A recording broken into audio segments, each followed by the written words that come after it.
Le tableau périodique des éléments, également appelé tableau ou table de Mendeleïev, classification périodique des éléments, ou simplement tableau périodique, représente tous les éléments chimiques ordonnés par numéro atomique croissant et organisés en fonction de leur configuration électronique, laquelle sous-tend leurs propriétés chimiques. Définition Wikipédia, consultée le 8 octobre 2019.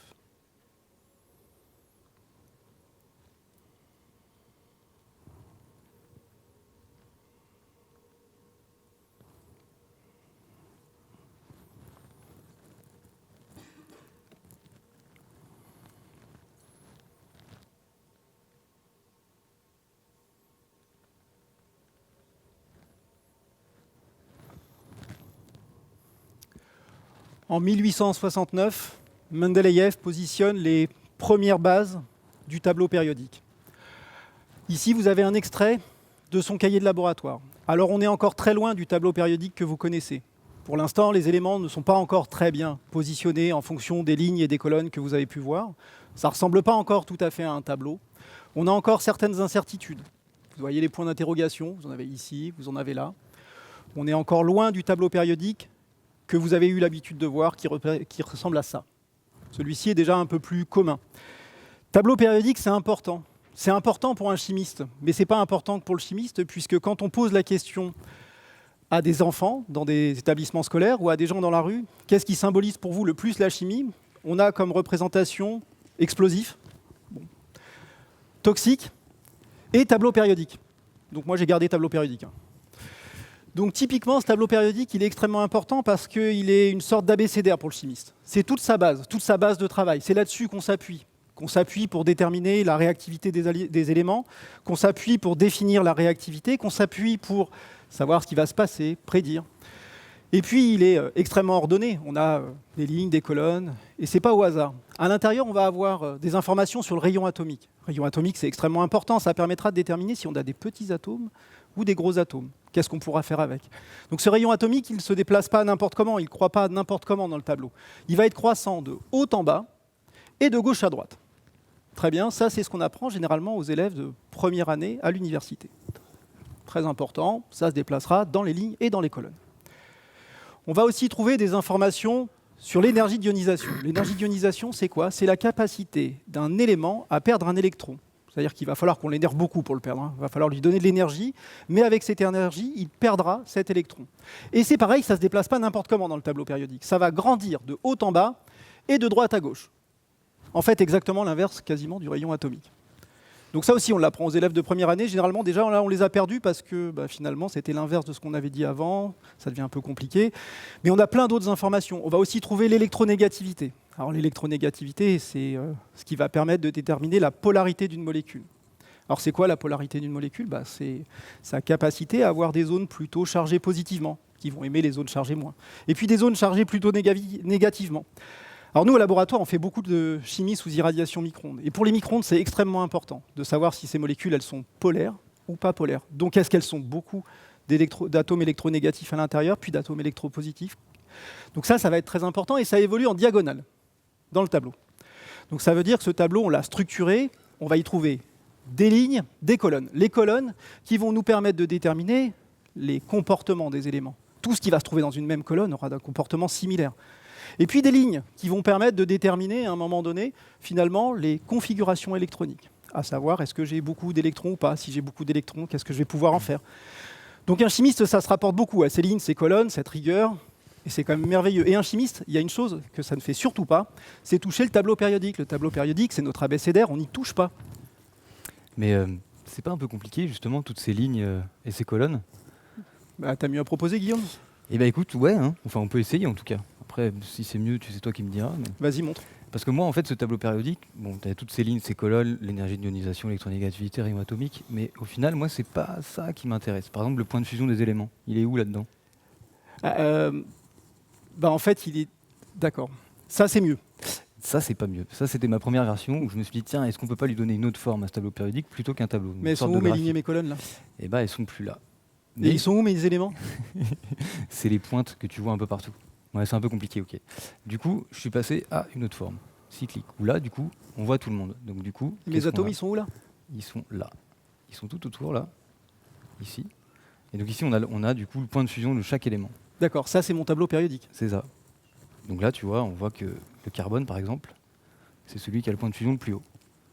Et si on regarde l'énergie d'ionisation, en fait, on les a ici, tes lignes. D'accord. Donc en fait, avec ça, je peux déterminer mon énergie d'ionisation rapidement, la plus haute, la plus basse. En tout cas, c'est plus visuel.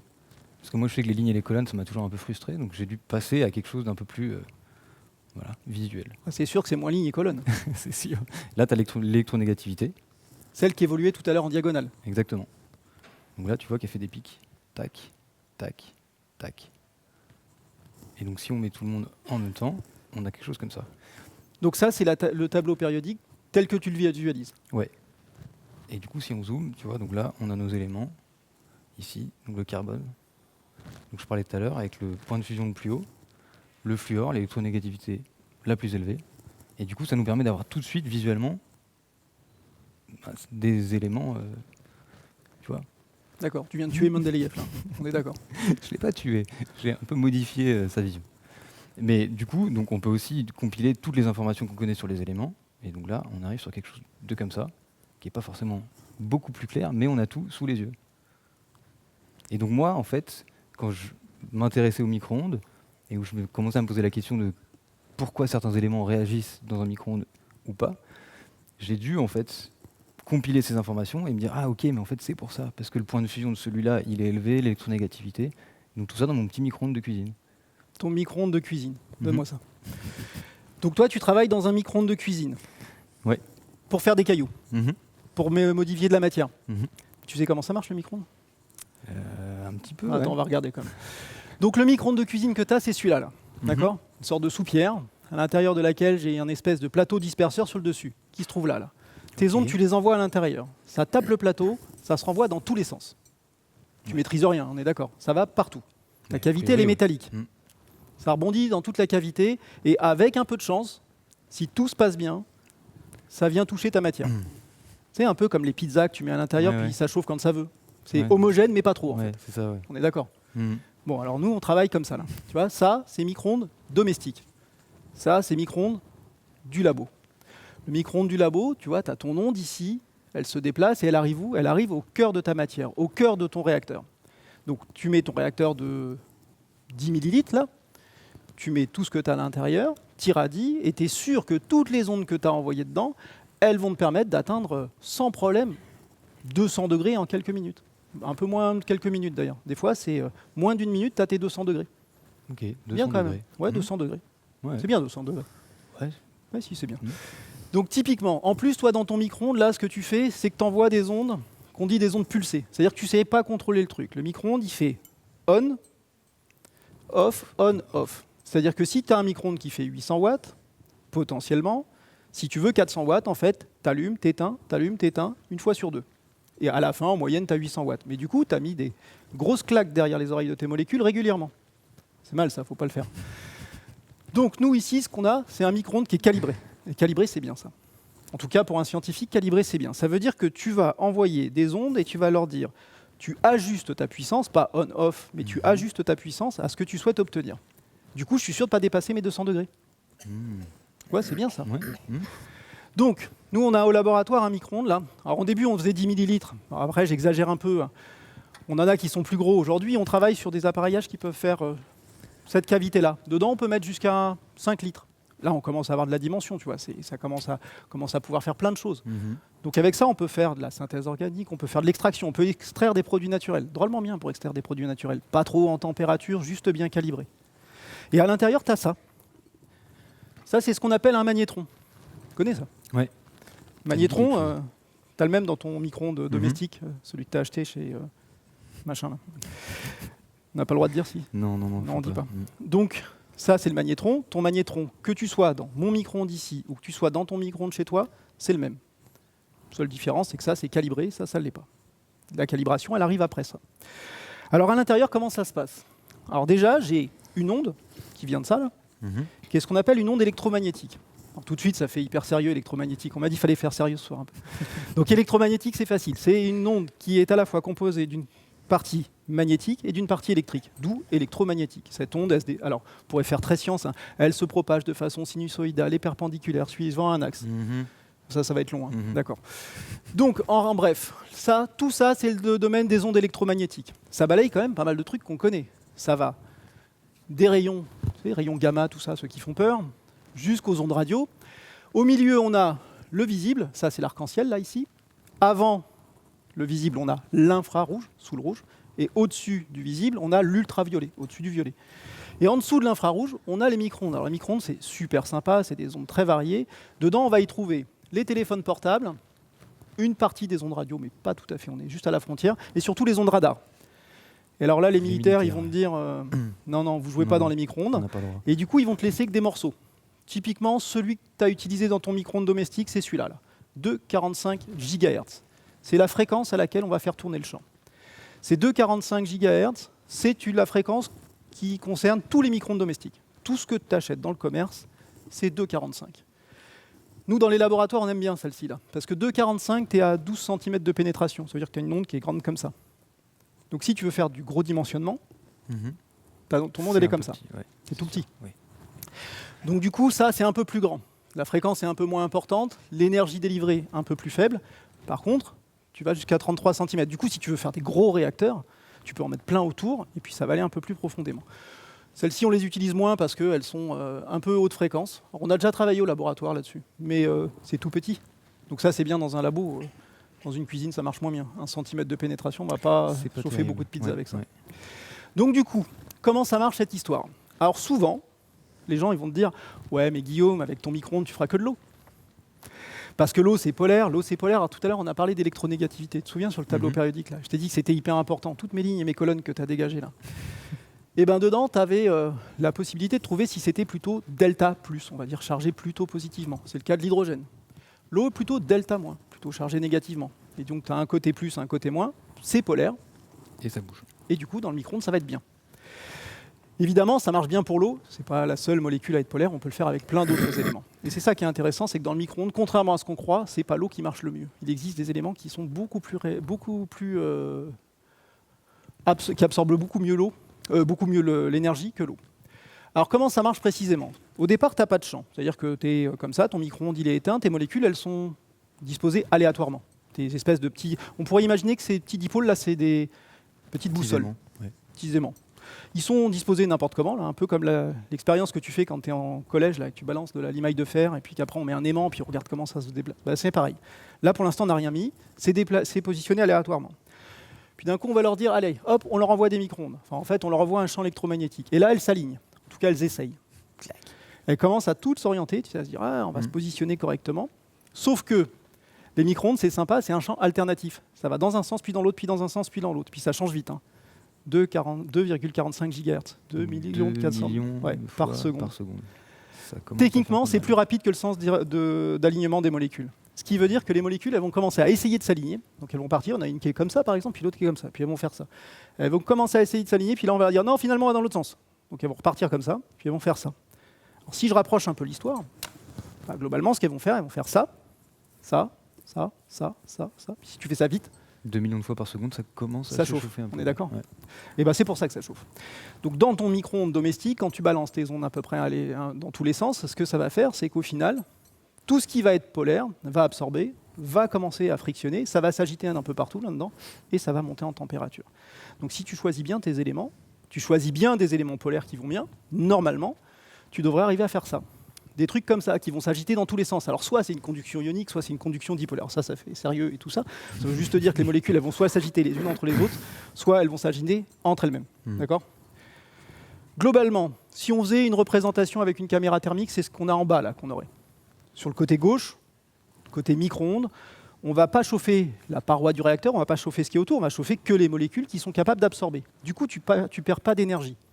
Ce qu'on fait, ça c'est la partie à droite, là. Ça c'est conditions conventionnelles où tu mets de l'énergie d'habitude, puis cette énergie elle chauffe dehors, la paroi du réacteur, et après ce qu'il y a dedans. Donc imagine bien que le temps Oui. que ça arrive de dehors, la paroi du réacteur et après ce qu'il y a dedans, ça marche moyennement bien. Puis en plus, si jamais tu décides de ne pas mettre des trucs liquides, ça va chauffer dehors, la paroi du réacteur, des trucs pas liquides qui conduisent pas à la chaleur, et ça va s'arrêter là.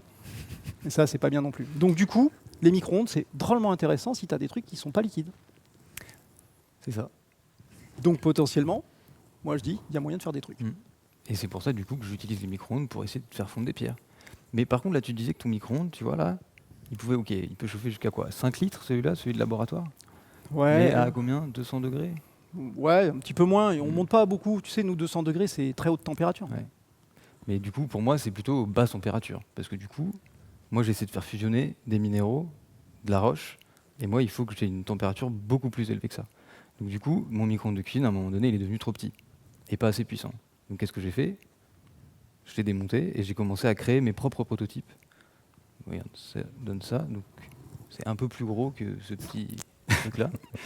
Bon alors le premier, Ouais. évidemment, il n'était pas non plus ultra efficace. Il était un peu trop surdimensionné par rapport à l'effet. Mais celui-là, il est 8 fois plus puissant qu'un micro-ondes de cuisine classique. Donc du coup, j'ai commencé à pouvoir faire fusionner des roches, donc faire des sortes d'amalgames un peu vitreux, qui faisaient quoi, la taille d'une grosse pomme. C'est gros quand même pour une pomme. C'est gros pour une pomme. Du coup, je suis passé à d'autres versions. Donc ça, c'est la version 2, qui malheureusement n'était pas très efficace. Donc on est passé à la version 3, qui commençait, elle, à porter un peu ses fruits. Et la version 4, qui est celle qui est là, qu'on voit ici. Donc qui est beaucoup plus petite que la première version, qui faisait à peu près 1 mètre cube. Donc du coup, là, on se rapproche plus de ton truc. Sauf que C'est vrai, ça ressemble. on a un peu, non? Je sais pas, Mhm. un truc un peu. Donc là, on retrouve nos magnétrons, dont tu parlais tout à l'heure, qui font les ondes. Donc il y en a 3, et qui sont calibrés, en fait, et qui vont focaliser l'onde à l'intérieur de la cavité. Et là, moi, j'arrive à atteindre des températures de plus de 1000 degrés en quelques dizaines de secondes. Ouais. C'est beaucoup. C'est pas mal. Ouais, pour la synthèse organique, j'abandonne. Ouais, Je me rassois. ouais. Et donc, ça vitrifie. Donc là, j'ai une petite vidéo pour te montrer ça. Donc, tu vois. Donc là, évidemment, j'ai ouvert, le four est éteint, c'est juste après. Et donc là, on est entre 900 et 1000 degrés à peu près, je sais pas, je dirais, allez, 1 minute peut-être. Et on vitrifie. On amalgame. Vitrifié. Vitrifié. Tu sais comment. Enfin, qu'est-ce que le verre? Bon, bah, Je suis pas sûr. on va faire un peu de science. Et voilà, c'est un graphe, température qui Mhm. augmente. Et puis là, c'est le volume. Ok. Imagine, on est ta pierre. À l'intérieur, tes atomes, ils sont bien ordonnés. Mhm. Ce qu'on appelle un matériau cristallisé, cristallin. Si tu le chauffes, bah, il va se dilater. Et puis à un moment, tu vas atteindre la température de fusion. Les atomes vont commencer à se décrocher les uns des autres. Certaines liaisons vont se casser. Et puis bah, évidemment, le volume, il augmente. Et ça se passe à une température dite fixe, en transformation isotherme. Et puis tu continues à chauffer, tu as ton liquide. Et ton liquide, ben, les atomes sont en mouvement, quelquefois collés, quelquefois décollés, enfin bref, c'est le désordre. Ça, c'est le liquide. Et puis bah là, on était à l'état cristallin, solide, on a amené de l'énergie au liquide, et puis bah, on est dans cet état-là. D'accord. C'est le volume, ça peut être aussi l'énergie. Et puis dans ton micro-ondes, là, tu as atteint des températures de 1000, 1500 degrés peut-être. Mhm. Donc ta roche, elle peut fondre peut-être elles font à ces températures-là, plus de 1200, 1500 degrés. Donc ta roche, elle a chauffé, elle a fondu, elle est passée à l'état liquide. Mhm. Et puis si tu laisses refroidir tranquillement ton liquide, bah, tu vas reprendre le chemin inverse. Et là, tu vas retrouver une pierre. Mhm. Sauf que dans la magie du verre, ton liquide, plutôt que de faire ce chemin-là, bah, il va s'arrêter entre les deux. Donc tu as ton liquide, il ne descend pas en énergie et en volume. Il se maintient liquide, par contre, la température diminue, ta viscosité augmente. Jusqu'au moment où les atomes n'arrivent plus à bouger. Et là, c'est la fameuse transition vitreuse, température de transition vitreuse. Là, maintenant, tu as un solide. Sauf que c'est un solide qui est désordonné. Voilà. Le verre. À la différence des cristaux. Hein ? À la différence des cristaux. Les cristaux, ils sont en bas en énergie, ils sont bien, ordonnés, bien stabilisés. Donc avec ton micro-ondes, bon, s'il atteint ces températures-là, tu peux faire du verre à partir de la roche. Par contre, il faut chauffer. Alors après, on peut représenter autrement. Là c'est quand on zoome sur la matière, l'état de l'ordre et du désordre, en représentant des tétraèdres de la matière, des tétraèdres de silice, SiO4. Et puis on va rajouter, alors soit on arrive à le vitrifier tout seul, soit on va rajouter d'autres éléments. Donc c'est pour ça, dans tes roches, si tu as plusieurs éléments constituants, ils vont fondre, ils vont être à l'état liquide, et puis au refroidissement, le désordre va être favorisé par la présence de plein de différents atomes qui vont favoriser ce chemin-là. D'accord. Alors maintenant, le verre, on peut faire du verre avec n'importe quoi. Ah oui. Si tu peux partir une substance à l'état liquide et que tu la refroidis suffisamment rapidement ou que tu mets du désordre dans le liquide, tu vas éviter sa cristallisation, sa solidification ordonnée. Donc tu peux faire un verre d'eau. Oui, c'est pas une blague. Ouais. Tu peux faire un verre d'eau.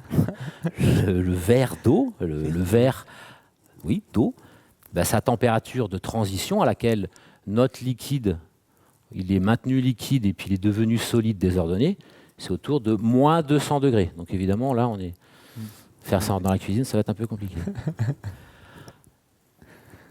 Et alors maintenant, quand on travaille sur le verre ou les verres, on a les verres classiques, comme toi tu peux faire dans ton micro-ondes, à savoir les oxydes, à base de oxyde de silicium, oxyde de germanium. Enfin, il y a toute une ribambelle d'oxydes qui forment des verres tout seuls.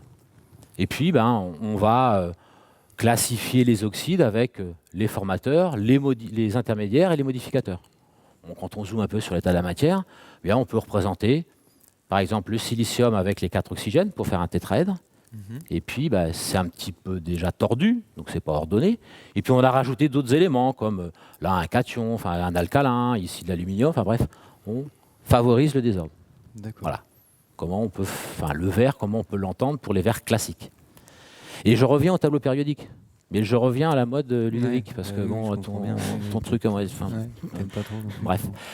Et pour en revenir au verre classique, on va retrouver l'oxygène, le silicium, le sodium. Donc là, on a tous entendu parler, le verre, c'est du sable qu'on a fait fondre, donc l'oxyde de silicium, le sable, avec un peu de soude.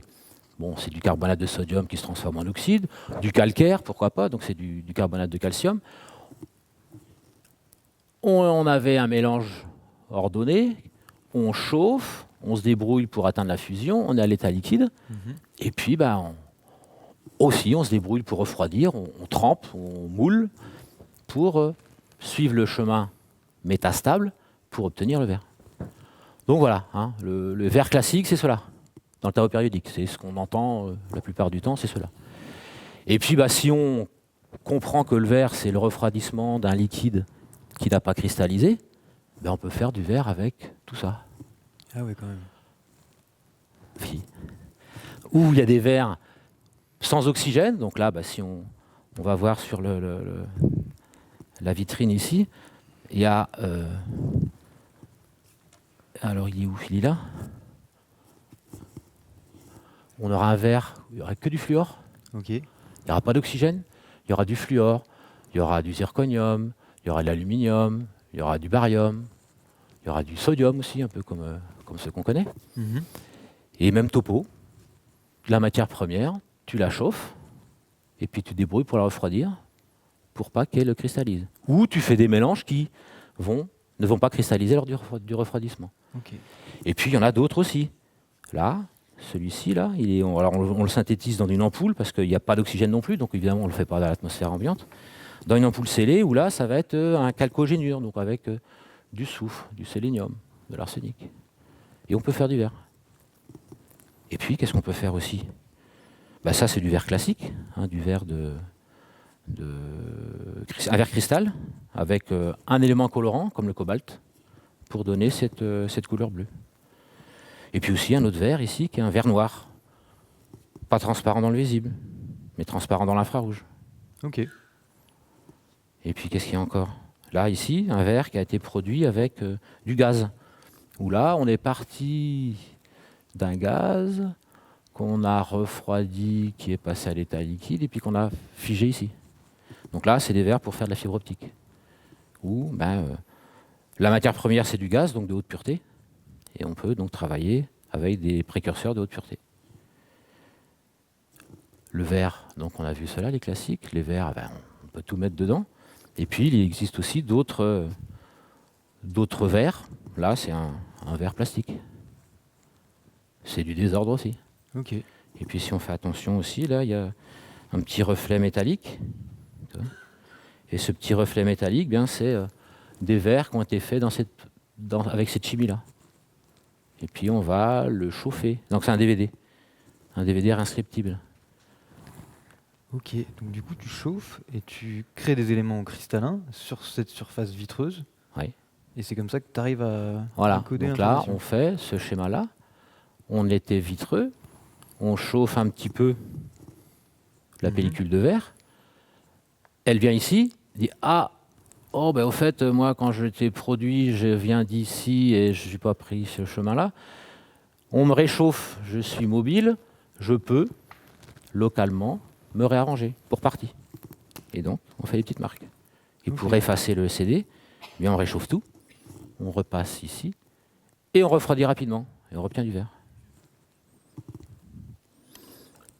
Le verre. Les grains de verre, quand on le réchauffe au-dessus de cette température-là, il ramollit. Et donc, on peut faire des objets comme celui-ci, où on a des grains de verre. Des grains de verre de différentes couleurs qu'on a mis dans un four, qu'on a réchauffé, et ces grains-là se sont recollés. Et puis donc on a laissé refroidir et le verre est redevenu vert. Et puis sinon, on peut prendre de la poudre de verre plus fine, et puis on va la réchauffer avec de la poudre de, par exemple, carbonate de calcium, mes grains de verre vont se recolmater, comme la grosse pièce ici. Par contre, le carbonate de calcium, lui, il va se décomposer, former des petites bulles. Donc on va former des bulles dans des grains de verre qui se rassemblent, qui se recollent. On arrête de chauffer et on obtient une mousse. Ok. Donc ça là, qui est super léger. Aussi, oui. Donc voilà, le verre, on peut en faire avec plein de Avec pas mal de choses. plein de chimies différentes.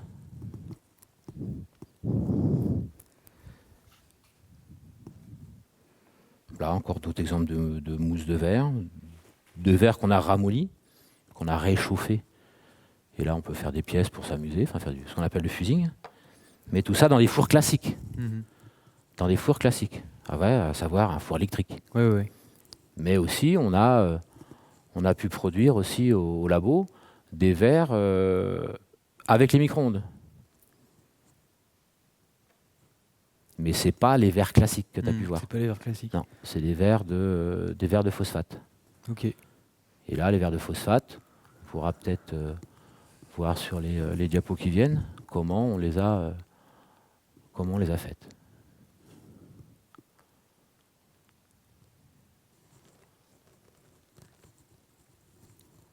Ça va arriver. Ça va arriver. Hein, ça va arriver. Voilà, ça c'est vu. Alors, bon là c'est pareil, c'est des travaux d'un doctorant il y a quelques années.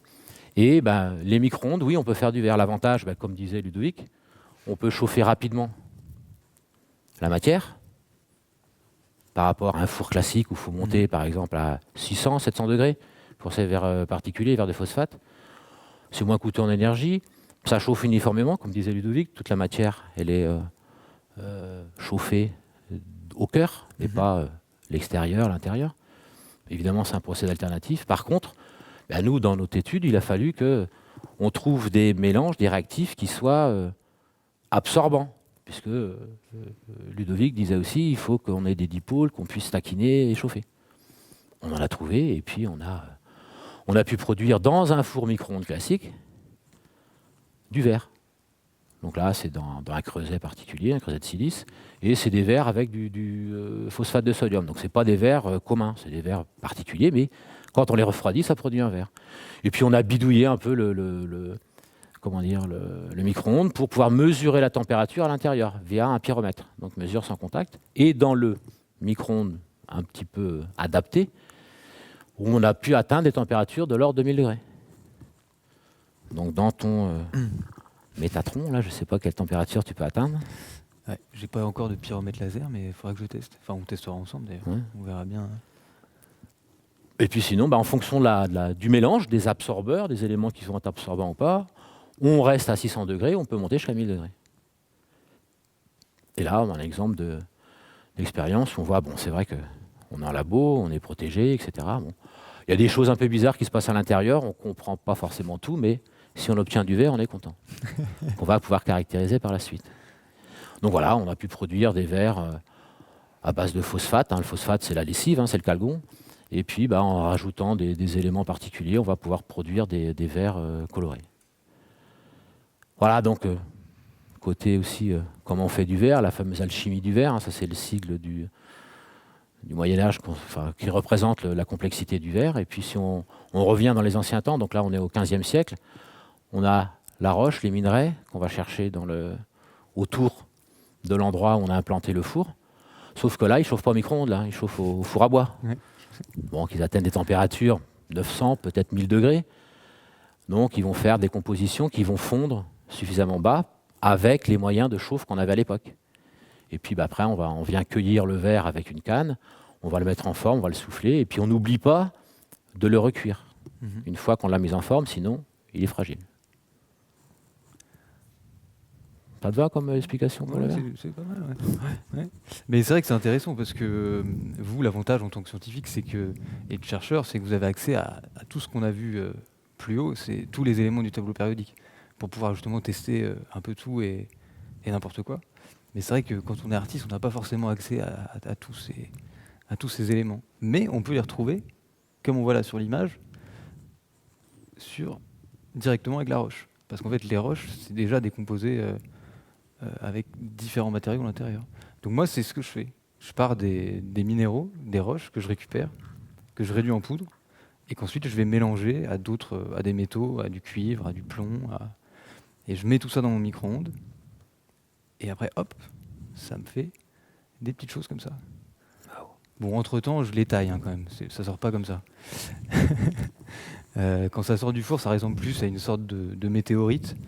Je sais pas si on peut voir par là, peut-être. Montrer un peu en détail d'où on part et où on va. Donc,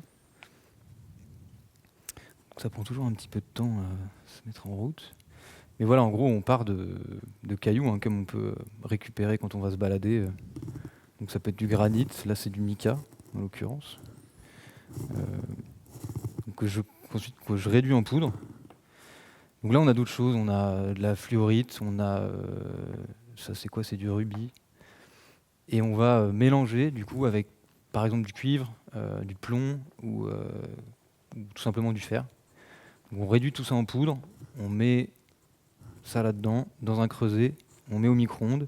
Et ce qui sort après, c'est plutôt quelque chose comme ça. Donc ça ressemble pas forcément à grand-chose. C'est une sorte de météorite un peu étrange. Et ensuite, ce que je fais, c'est que je vais préformer, donc enlever un peu tout ce qui a bullé, etc., pour arriver sur des choses un petit peu plus homogènes. Et ensuite, on les taille, je les taille comme des pierres précieuses. Et donc l'idée ici, c'est vraiment de recréer en fait des matériaux qui n'existent pas forcément de manière naturelle. Donc en opposition peut-être à vous, il y a des applications derrière qui peuvent être industrielles ou militaires parfois, par exemple pour les infrarouges. Moi, je cherche plutôt à essayer de mettre ensemble des choses qui ne vont pas forcément se mettre ensemble naturellement. Et avec aussi, tu connais pas la composition de tes matériaux. Non, ça, il y a un c'est une caractère... surprise, parce qu'en fait, les matières que tu as choisies pour les broyer, pour les mettre dans ton Métatron, là, dans ton four, qu'est-ce qui t'a... quel choix as-tu fait pour prendre plutôt le sable, plutôt le métal? Tu as parlé de métal, c'est quoi qui... Il n'y a pas vraiment de choix, c'est ce que j'ai sous la main en fait la plupart du temps, et puis je teste, tiens, ça marche. Du coup, je retiens la composition, enfin je la note, et du coup je repars sur d'autres choses. Et comme ça, de manière très empirique en fait, et du coup j'essaie ensuite de faire varier la couleur justement en changeant certains oxydes, en rajoutant d'autres métaux, du carbone, un peu toutes sortes de choses. Mais c'est drôle parce que je me souviens au début de ce projet, il y a quelques années, ça fait quand même déjà pas mal de temps que je bosse là-dessus, personne ne me croyait. Je dis je fais des pierres avec un micro-ondes. Et là les gens étaient là, mais c'est pas possible, genre un micro-ondes ça chauffe que l'eau, tu peux pas faire des pierres avec un micro-ondes. C'est un peu comme si je leur avais dit je viens de transformer du plomb en or. C'était bizarre. Et du coup je me suis rendu compte, mais je trouvais ça très intéressant parce que vraiment il y avait beaucoup de gens qui me disaient mais ta fabule c'est pas possible, bon après t'es artiste c'est normal, les artistes ils racontent n'importe quoi et tout ça. Bon. Mais en même temps du coup ça m'a interrogé, je me suis dit mais en fait c'est drôle parce que ça vient mettre en branle leur conception du monde et donc ils s'opposent à cette version des faits. Et je pense que c'est là où, au final, les artistes et les chercheurs et les scientifiques se retrouvent, c'est que on vient, comme ça, proposer d'autres visions du monde aux gens, qui peuvent être parfois un petit peu plus pragmatiques d'un certain côté, un peu plus poétiques de l'autre, mais en tout cas, on essaie de proposer des choses différentes. Et donc, un peu pour conclure cette chose-là, je vais vous proposer de faire un petit voyage, du coup, à l'intérieur de ces pierres, de ces fulgurites de micro-ondes. On va voir un peu ce qui se passe à l'intérieur.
cette conversation à 3 voix avec à la fois Renan Le Boulanger et Ludovic Paquin, qui sont chimistes à l'Université de Rennes et à l'Institut des sciences chimiques de Rennes.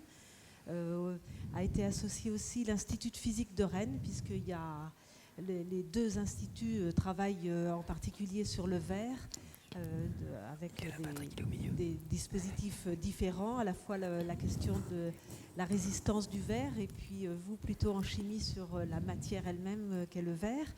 Et donc cette conversation s'est faite avec toi, Guillaume Gouérou.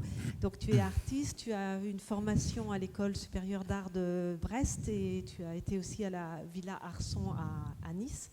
Et en fait, comment s'est fait cette rencontre et le fait qu'on ait pu tous travailler ensemble, c'est toute une chaîne en fait d'accompagnement. C'est-à-dire que la galerie 40 mètres cubes, qui est un lieu d'art contemporain de Rennes, avenue Sergent Maginot, t'a accompagné, Guillaume, dans le cadre du dispositif Générator, et parce que l'université et le service culturel en particulier a des liens de temps à autre avec la galerie.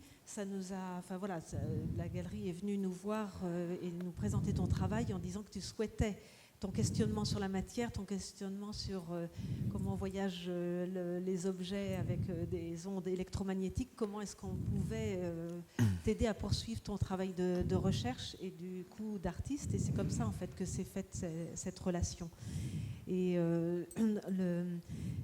l'université, en fait, on pense que c'est à la fois un lieu de formation et de recherche, et c'est sa mission principale, mais c'est aussi un lieu de production et d'accompagnement des artistes.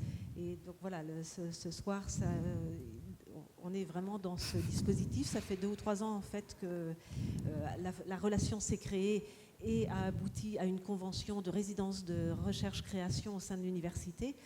Et parce qu'il y a des choses qui se font assez naturellement, c'est-à-dire que tu l'évoquais à la fin de ta présentation et de ta conversation, Guillaume, c'est la démarche de l'artiste et la démarche des scientifiques est assez proche. Il y a le questionnement, le doute qui imprègnent vos travaux.